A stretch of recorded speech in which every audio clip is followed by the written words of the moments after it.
রাতের বেলা তার এলাকা ঘুরে ঘুরে দেখছেন কে কোন অবস্থাতে আছে, কে সুখে আছে, কে দুঃখে আছে। ওমর রাদিয়াল্লাহু তাআলা আনহু দেখতে পেলেন দূর থেকে একটা ঘরে পিট পিট করে আলো জ্বলে। ওমর রাদিয়াল্লাহু তাআলা আনহু ঘরের কাছে আসিলেন। আসার পর তিনি শুনতে পেলেন একটা মহিলা গান করে। গানের অর্থ হলো এমন, কোন একটা পুরুষ তার উরুর উপরে মাথা দিয়ে শুয়ে আছে। ওমর রাদিয়াল্লাহু তাআলা আনহু নিজের রাগকে কন্ট্রোল করতে না পেরে ঘরের দরজা কোন দিকে আছে দেখলেন না, পিছনের বেড়া ভেঙে ঘরের মধ্যে প্রবেশ করেছেন। খুব মন দিয়ে শুনবেন, মা বোনেরাও ভালো করে শুনবেন। পিছনের বেড়া ভেঙে প্রবেশ করেছেন। প্রবেশ করার পরে জিজ্ঞাসা করে, হে মহিলা, তুমি গান কেন বলছো?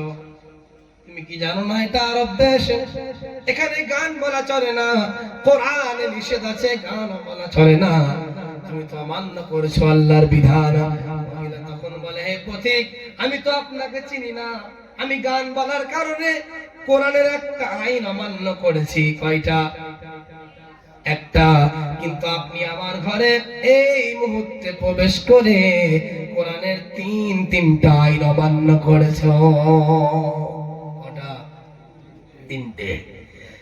আপনি এই মুহূর্তে আমার ঘরে প্রবেশ করে কোরআনের তিনটা আইন অমান্য করেছো। আমি কাল সকাল বেলা খলিফাতুল মুসলিমিন ওমরের কাছে বিচার দেব। দোষীকে ওমর। ওমর বলছে, আচ্ছা আমার যে ভুলগুলি বলো। পরিচয় না দিয়ে জিজ্ঞাসা করলেন, হে মহিলা, আমার অন্যায়টা কি বলো, আমার প্রথম অন্যায়টা কি বলো? তুমি কি জানো না সূরা বাকারার মধ্যে আল্লাহ রাব্বুল আলামিন বলেন, وليس البر بأن تأتوا البيوت من ظهورها ولكن البر من اتقى وأتوا البيوت من أبوابها। হে পথিক, তুমি কি জানো না সূরা বাকারার মধ্যে আল্লাহ রাব্বুল আলামিন বলেন, নিজের ঘর হোক বা অন্য কারোর ঘর হোক না কেন, ঘরের সামনের দরজা থাকার সত্ত্বেও পিছনের বেড়া ভেঙে প্রবেশ করা চলবে না। কি শিখলেন, কি বুঝলেন? ঘরের দরজা সামনে থাকার সত্ত্বেও বিনা প্রয়োজনে কারণ ছাড়া পিছনের বেড়া ভেঙে প্রবেশ করা চলবে না। হে পথিক, আমি গান বলছিলাম, আমি কোরআনের একটা আইন অমান্য করেছি, কিন্তু এই মুহূর্তে বেড়া ভেঙে প্রবেশ করে কোরআনের তিনটা আইন অমান্য করেছো। তার মধ্যে প্রথম ভুল হচ্ছে আপনার এটা। আমার আপনার মুসলমানকে ভাবতে হবে, যারা চোর এখানে আশেপাশে শুনছে বা যারা চোর সেজে বসে আছে তাদেরকেও জানতে হবে টাকা চুরি করা শুধু চুরি নয়। সামনে মালিক, পিয়ারা বাগান, কলমচা বাগান, এই বাগান সে বাগান, আমাদের যুগ দিয়া এই বাগান প্রচুর আছে। সামনে তালা দেওয়া থাকার সত্ত্বেও পেছনে একটা ইঁদুরের মতো গর্ত করে চুরি হয়। এই সমস্ত চোরদেরকে ভাবতে হবে এই রকম করা কোরআনের মধ্যে নিষেধ আছে, করা চলবে না। কটা ভুল ধরলেন? তিনটের মধ্যে হলো কটা? একটা। আমার সাথে কথা বলুন, আমার ঘুম পাচ্ছে। কটা ভুল ধরলো? একটা। বাকি আছে দুটো। ওমর রাদিয়াল্লাহু তাআলা আনহু নরম না গরম? গরম। গরম মানুষ। তিনি বললেন, আচ্ছা মা, আমার দ্বিতীয় অন্যায়টা কি বলো মা, আমার দ্বিতীয় অন্যায়টা কি বলো? বলছে, হে পথিক, তুমি কি জানো না সূরা নূরের মধ্যে আল্লাহ পাক কি বলেছেন, ইয়া আইয়ুহাল্লাযীনা আমানু লা তাদখুলু বুয়ুতান গায়রা বুয়ুতিকুম হাত্তা তাস্তানিসু ওয়া তুসাল্লিমু আলা আহলিহা যালিকুম খায়রুল লাকুম লাআল্লাকুম তাযাক্কারুন।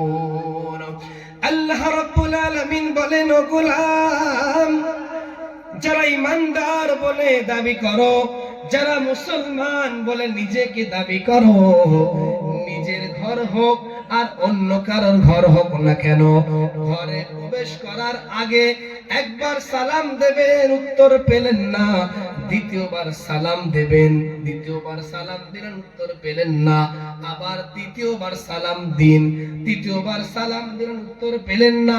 আল্লাহ রাব্বুল আলামিন বলে আগে সালাম দিতে হবে, তারপরে অনুমতি নিতে হবে। সালামের উত্তর পাওয়ার পর অনুমতি দিলে ওই ঘরে প্রবেশ করা চলবে, তা না হলে প্রবেশ করা চলবে না। ওমর রাদিয়াল্লাহু তাআলা আনহুকে বলছে, পথিক আমি গান বলছিলাম, সবকিছু মানলাম, কিন্তু আমার ঘরে প্রবেশ করার আগে না অনুমতি চেয়েছো, না আমার কাছ থেকে সালাম দিয়েছো, না জিজ্ঞাসা করেছো, তাই তো কোরআনের আইন অমান্য করেছো। আমি কাল সকালবেলা খলিফাতুল মুসলিমিন ওমরের কাছে গিয়ে বিচার দেব। আমার আপনার ভাবতে হবে, আমি স্বামী বাড়ি থাকি না, কিন্তু গ্রুপ নলের যে হেড থাকে আমার দরজায় করা মারে, আর আমার বিবি দরজা খুলে দেয়। আমি স্বামী, আমাকে কোনোদিন সালাম করে না। ওই দাদা ভাই যখন আসে, আসসালামু আলাইকুম, ভাই বসেন, কাঁচের গ্লাস আমার স্টিলের গ্লাসে নিজের পানি ঢেলে খেতে হয়।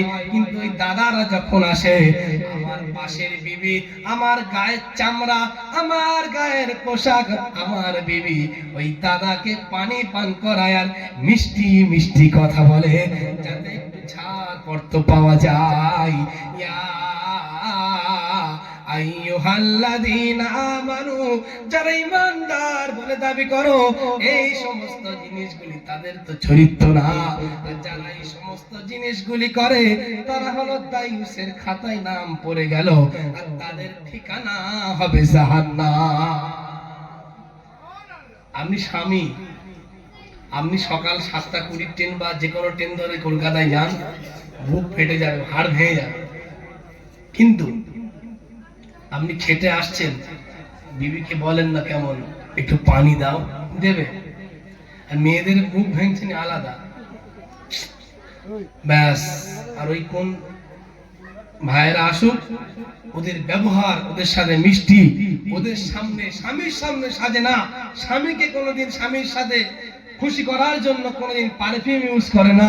আর ওই গ্রুপ নলে সর্দার দাদা শালা যেদিন আসবে, সেদিন আমার বিবি দেখবে পারফিউম মেখেছে, সুন্দর শাড়ি পরেছে, বার করে দিচ্ছে আমার যে সমস্ত জায়গাগুলি আমি স্বামী আমার দেখার প্রয়োজন ছিল, ওই লোনের সামনে খুলে দেখিয়ে দিচ্ছে। ও চা খাচ্ছে আর বলছে, ভাবি এটা কি হলো, ওটা কি হলো, দেরি করছে কেন, ও তো দেখছে, গল্প করছে।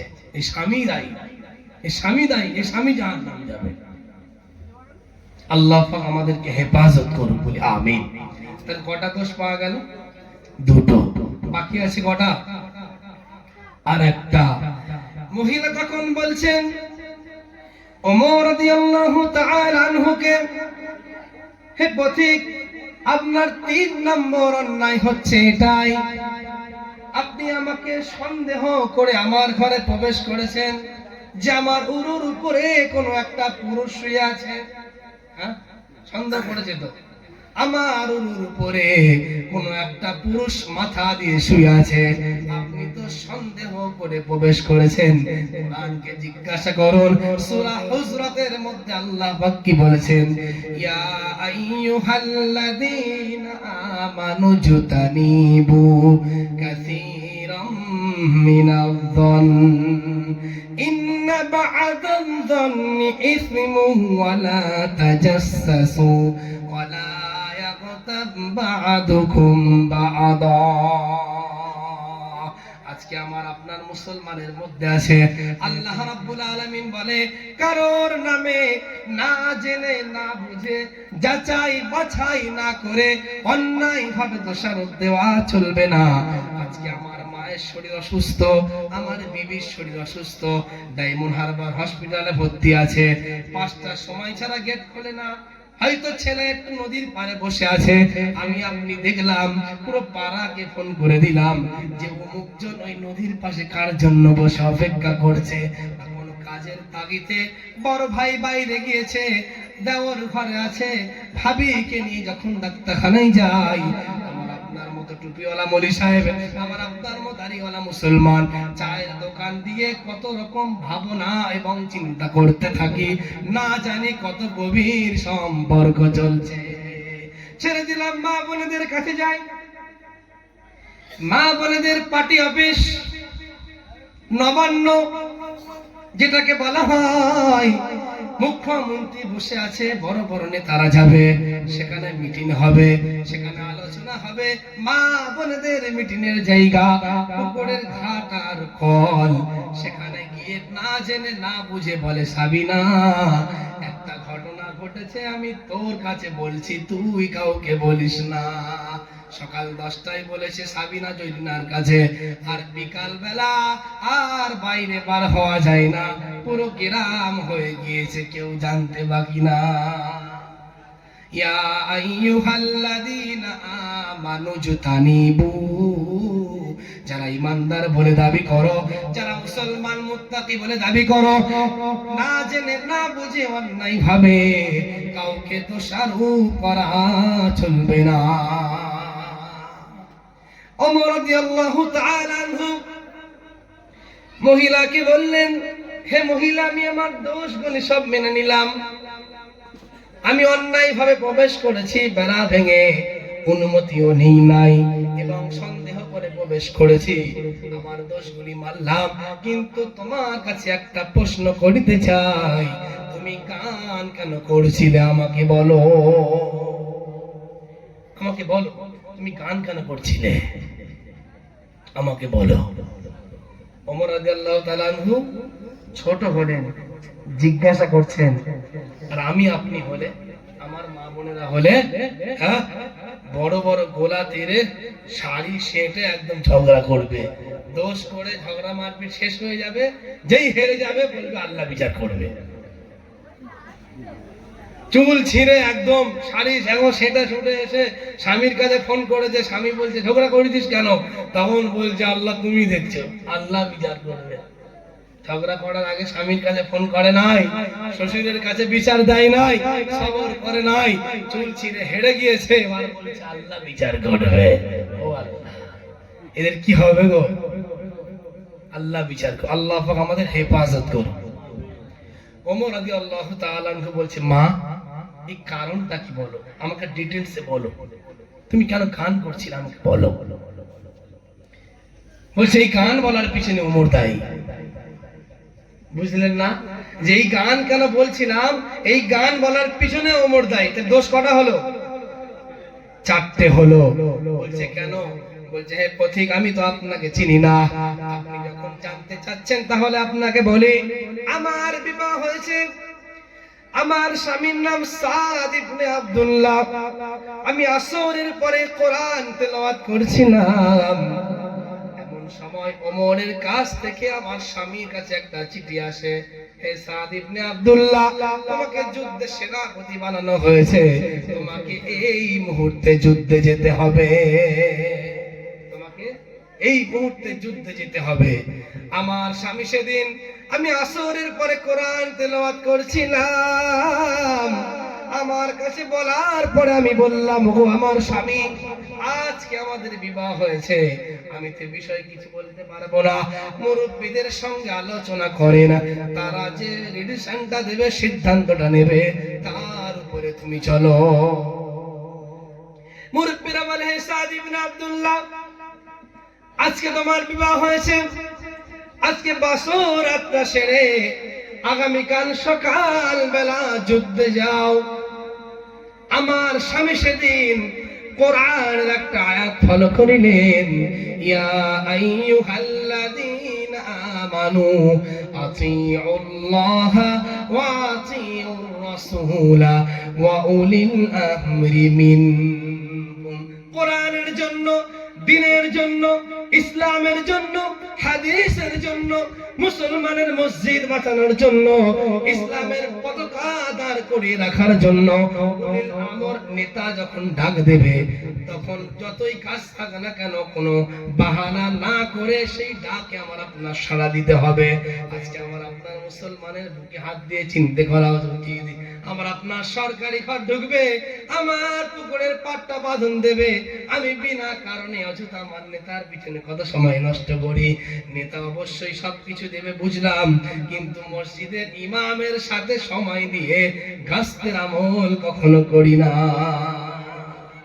সাদ ইবনে আব্দুল্লাহ বাসর রাত ছেড়ে যুদ্ধে রওনা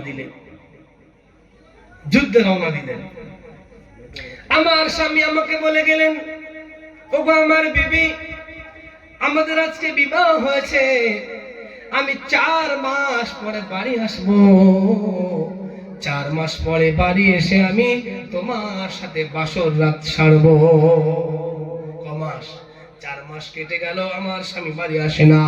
আমি প্রতিদিন রাতের বেলা আমি আমার স্বামীর জন্য সাজ্জিত হয়ে যাই, আমি আমার স্বামীর জন্য সেজে, আমি ভালো পোশাক পরে আমি আমার স্বামীর অপেক্ষায় থাকি। আমার স্বামী বাড়ি আসবে আর বাসর রাতটা আমি সারবো। আর 4 মাস কেটে গেল, 8 মাস আমার স্বামী বাড়ি আসে না। প্রতিদিন রাতের বেলা বাসর রাতের সাজ সেজে আমি আমার স্বামীর জন্য অপেক্ষায় থাকি, আমার স্বামী আর বাড়ি আসে না। আর 4 মাস কেটে গেল, 12 মাস হয়ে গেল, আমার স্বামী বাড়ি আসে না। ওমর রাদিয়াল্লাহু তাআলা চিন্তা করলেন, বড় অন্যায় করে ফেলেছি। ছুটে নিজের মেয়ে হাফসা রাদিয়াল্লাহু তাআলা আনহার কাছে যাই, বলছে, মা তোমার কাছে একটা প্রশ্ন আছে। বলছে, আব্বা জান তাড়াতাড়ি বলেন। বলছে, আম্মা, ও আমার মা হাফসা, আমার মেয়ে, তুমি লজ্জা করো না, আমি তোমার কাছে একটা প্রশ্ন করি, যত তাড়াতাড়ি পারো আমাকে উত্তর দাও। ওমর রাদিয়াল্লাহু তাআলা আনহু তিনি বলছেন, মা, একটা মহিলা স্বামী ছাড়া কতদিন থাকতে পারে? হাফসা রাদিয়াল্লাহু তাআলা আনহা বলছে, আব্বা জান এমন প্রশ্ন কেন আমাকে করছো আব্বা জান? বলছে, মা, বড় বিপদ হয়েছে, যত তাড়াতাড়ি পারো উত্তর দাও। সেদিন হাফসা রাদিয়াল্লাহু তাআলা আনহা বলে, আব্বা জান একজন মহিলা স্বামী ছাড়া খুব বেশি 4 মাস থাকতে পারে, তারপরে তার থাকাটা কষ্টকর হয়ে যায়। কয় মাস? 4 মাস থাকতে পারে, তারপরে থাকাটা কষ্টকর হয়ে যায়। থাকা যায়, তবে তো ইমানদার না হলে থাকা যাবে না। 4 মাস কেটে গেল, 12 মাস, 8 মাস, 12 মাস কেটে গেল, আমার স্বামীর জন্য তিনি অপেক্ষা করছেন। আর বর্তমান সময় আমার কিছু ভাইরা প্রবাসে যাক, কাজের তাগিদে যাক, 3 মাস 4 মাস কেন, অত দূর নয়, 1 মাস যাওয়ার পরে আমার কিছু ইমানি বোন আছে, পরকীয়ায় লিপ্ত হয়ে যায়, তাই না? এই বিচার প্রচুর করছি তো, প্রচুর। স্বামী বাইরে গিয়েছে, আল্লাহ পাক আমাদেরকে হেফাজত করুন, বলি আমিন। বর্তমান অবস্থা খুবই খারাপ। এমন সময় ওমর রাদিয়াল্লাহু তাআলা আনহু সাদ ইবনে আব্দুল্লাহর কাছে চিঠি পাঠালেন, হে সাদ ইবনে আব্দুল্লাহ, যত তাড়াতাড়ি পারো তত তাড়াতাড়ি আমার সাথে এসে দেখা করো, যত তাড়াতাড়ি পারো আমার সাথে এসে দেখা করো। সাদ ইবনে আব্দুল্লাহ এলেন ওমর রাদিয়াল্লাহু তাআলা আনহুর কাছে, বলছে, হে সাদ ইবনে আব্দুল্লাহ, তুমি তোমার স্ত্রীকে গিয়ে বলো যেন আমাকে ক্ষমা করে দেয়, যেন আমাকে ক্ষমা করে দেয়। স্ত্রীর কাছে গেলেন, ঘটনা সবকিছু বললেন। স্ত্রী তো অবাক, যে আমি কাকে এতটা পানিশমেন্ট দিতে চেয়েছিলাম, যে কিনা মদিনার গভর্নর। তাহলে একবার ভাবুন, যে সমস্ত কথাগুলি শুনলেন, এই কথাগুলির মধ্যে আমলে না আনতে পারলে এই রাত জাগা পুরো লস্ট, পুরো লস্ট। এই যারা স্টেডিয়ামে খেলা দেখতে যায় টাকা খরচ করে, ম্যাচ যদি হেরে যায় কি করে, ও পতাকায় লাথি মেরে চলে আসে, যত বড় সাপোর্ট হোক, টাকাটা আমার পানি হয়ে গেল, টাকাটা পানি হয়ে গেল। ঠিক ততরূপ এই রাত জেগে আছেন, এই যে শুনছেন, এত খরচ, এত সবকিছু, এত ইন্তজাম, সব বেকার যদি আমি আপনি আমলে না পরিবর্তন আসতে পারি। সর্বপ্রথম আল্লাহ পাক আমাকে তৌফিক দিন। তাহলে বাসর রাত ছেড়ে গিয়েছেন কিসের তাগিদে? দিনের জন্য। দিন কিভাবে কায়েম থাকবে, ইসলামের পতাকা কিভাবে জিন্দা থাকবে। আর আমার আপনার মতো কিছু মুসলমান ইসলামকে শেষ করার জন্য উঠে লেগেছি, আর কি আয়াত শুনেও শুনতে পাই না। যদি বলেন কেমন, আল্লাহ রাব্বুল আলামিন বলেন সূরা লুকমানের মধ্যে, ওয়াইদা তুতলা আলাইহি আয়াতুনা ওয়াল্লা মুস্তাকবিরান কাআন লাম ইয়াসমাহা কাআন্না ফি উযুনাইহি ওয়াকরা ফাবাশশিরহু বিআযাবিন আলীম। আজ আমরা যারা কোরআন শুনলাম, হাদিসের কথা যেগুলি শুনলাম, আল্লাহ রাব্বুল আলামিন বলেন কিয়ামতের কঠিন দিন একদল মানুষ তারা উঠবে, যারা এই দুনিয়াতে ভালো কথা শুনে না শোনার মতো গান করেছিল, এমন ভাবে চলেছিল যেন তাদের কানের মধ্যে কিছু জিনিস খোঁজা আছে, সেই কারণে তারা শুনতে পায় নাই। ফাবাশশিরহু বিআযাবিন আলীম, তাদের জন্য কঠিন জাহান্নাম। যারা কোরআন শুনলাম, হাদিসের কথা শুনলাম, আমি কিংবা আপনি যারা এখানে সবকিছু শুনলাম, যদি আমলের মধ্যে আনতে না পারি, তাহলে আমার আপনার ঠিকানা হবে জাহান্নাম। আল্লাহ রাব্বুল আলামিন বলেন, ইন্নাল্লাযীনা আমানু ওয়া আমিলুস সালিহাতি লাহুম জান্নাতুন নাঈম। নিশ্চয়ই যারা নেক কাজ করেছে, যারা ঈমান এনেছে, যারা আমল করেছে, যারা নামাজের সাথে যুক্ত থেকেছে, তাদের জন্য হবে নাঈম, জান্নাত, খালিদিনা ফিহা। আল্লাহর ওয়াদা কখনো মিথ্যা হতে পারে না।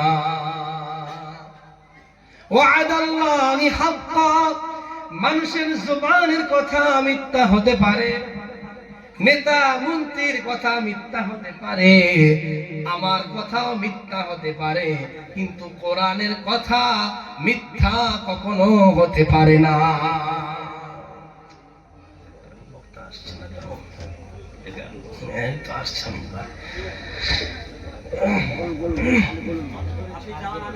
তাহলে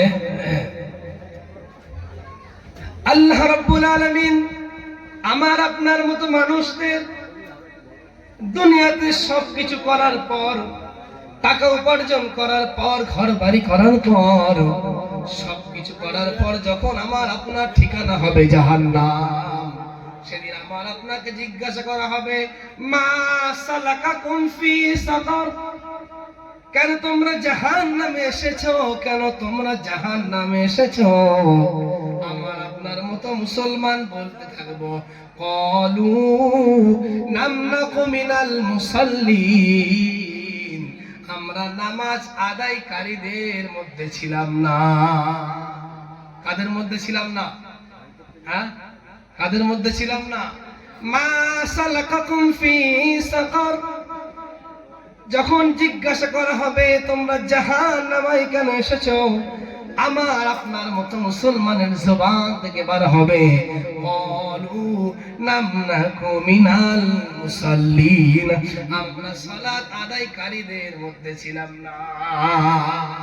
ওয়ালাম নাকু নুতঈমুল মিসকিন, গানের কনসার্টে টাকা দান করেছিলাম, বড় বড় প্রোগ্রামে টাকা দান করেছিলাম, রাস্তায় গাড়ি চালিয়ে আসছি, পুজো হোক বা অনুষ্ঠান হোক, যাই হোক না কেন, আমার গাড়ি দান করে যে টাকা দান করেছিলাম। ওয়ালাম নাকু নুতঈমুল মিসকিন, কিন্তু এতিম মিসকিনকে টাকা দান করি নাই, সেই জন্য আমার ঠিকানা হয়েছে জাহান্নাম। ওয়াকুন্না নাখুযু মাআল খায়িদিন ওয়াকুন্না নুকাযযিবু বিয়াউমিদ্দিন। উলামারা কোরআনের মাধ্যমে বলেছিলেন, রাসূলের কথাগুলি সাজিয়ে দিয়েছিলেন, কিন্তু আমরা মুসলমানরা না মানার কারণে আর এই দিনটাকে অবিশ্বাস করার কারণে ওয়াসিকাল্লাযীনা কাফারু ইলা জাহান্নামা যুমারা, আমার আপনার ঠিকানা হবে হবে জাহান্নাম। জাহান্নাম শুধু হবে না, জাহান্নামের কাছে যখন আমার আপনাকে নিয়ে হবে, ওয়াসিকাল্লাযীনা কাফারু ইলা জাহান্নামা যুমারা, জাহান্নামের রক্ষীরা জাহান্নামের কাছে নিয়ে যাবে। হাত্তা ইযা জাউহা ফুতিহাত আবওয়াবুহা, দরজার কাছে যখন নিয়ে যাবে, জাহান্নামের দরজার কাছে, ফাকালা লাহুম খাযানাতুহা আলাম ইয়াতিকুম রাসূলুম মিনকুম ইয়াতলুনা আলাইকুম আয়াতি রাব্বিকুম ওয়া ইউনযিরুনাকুম লিকা ইয়াউমিকুম হাযা। সেদিন জাহান্নামী রক্ষীরা আমার এবং আপনাকে প্রশ্ন করবে, তোমরা কেন জাহান্নামে আসছো? তোমাদের কাছে কি রাসূল যাই নাই? আলাম ইয়াতিকুম রাসূলুম মিনকুম, তোমাদের কাছে কোন রাসূল যাই নাই? ইয়াতলুনা আলাইকুম আয়াতি রাব্বিকুম, রবের পক্ষ থেকে কি কোনো আয়াত যাই নাই? আমরা সেদিন বলতে থাকবো কোরআনের আয়াত এসেছিল, সব কিছু ছিল, কিন্তু আমরা মানতে পারি নাই, আমাদের ঠিকানা জাহান্নাম। আমরা মানি নাই, আমরা কি মানছি? তাহলে সেদিন আমার আপনার জবান থেকে ঠিক এইভাবে কথা বার হয়ে আসবে যে আমরা মানি নাই। আর যারা মানবো, যারা মানি, আল্লাহ রাব্বুল আলামিন কি বলছেন?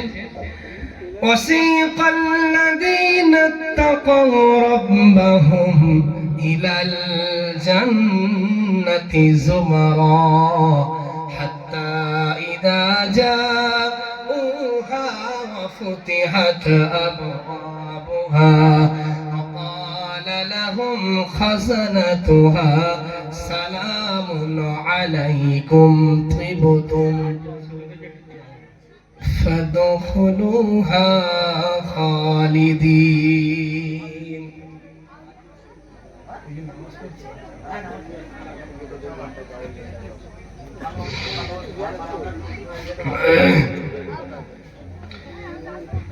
درود شریف پڑھیں، اللهم صل على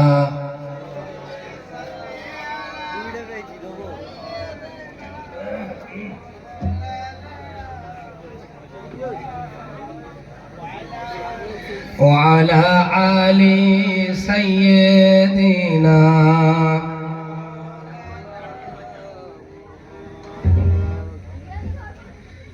যাদের হৃদয়ে আছে আল্লাহর ভয়, তারা কভু পথ ভুলে যায় না। আল্লাহর প্রেম ছাড়া এই দুনিয়ায় কারো কাছে কোনো কিছু চাই না। আল্লাহ প্রেম ছাড়া অন্য প্রেম চান? যাদের হৃদয়ে আছে আল্লাহর ভয়, তারা কভু পথ ভুলে যায় না। আল্লাহর প্রেম ছাড়া এই দুনিয়ায় কারো কাছে কোনো কিছু চাই না। রাতের আধারে যারা সিজদাতে রয়,